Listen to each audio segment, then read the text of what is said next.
This was once a wealthy country. Some of these people were once middle class. Many say they are ashamed to now be at this soup kitchen, just to feed their families. It is hard to eat in dignity. Since the government changed, unfortunately, the demand for soup kitchens from homeless people, families too, has increased. Not only people who are homeless, there are entire families that come looking for a plate of food.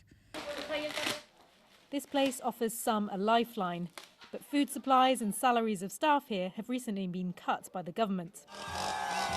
It's one of many cuts the new president, Javier Milei, has introduced. He has slashed energy and transport subsidies, the value of the currency, government spending on things like pensions. He argues this shock therapy is needed to fix the economy after years of high inflation, high debt and high public spending. I asked him what he'd say to some Argentines who feel they are paying the price. Well, actually, that is false. The largest adjustment is being paid by the political corporation. The mass media will deliberately lie, and people will believe those lies they get through the media. You can't make a macroeconomic evaluation based on the situation of an individual. Actually, a particular situation may be influenced by the sort of information that the individual also has access to. The information people have access to is the prices they're seeing in supermarkets. I mean, for example, do you know how much a litre of milk costs now in Buenos Aires? Do you know how many goods assets exist within an economy? So you don't do economics based on the price of an individual asset.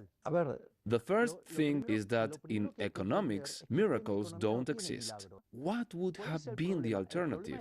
To continue to print money like the previous administration that generates inflation and ends up affecting the most vulnerable?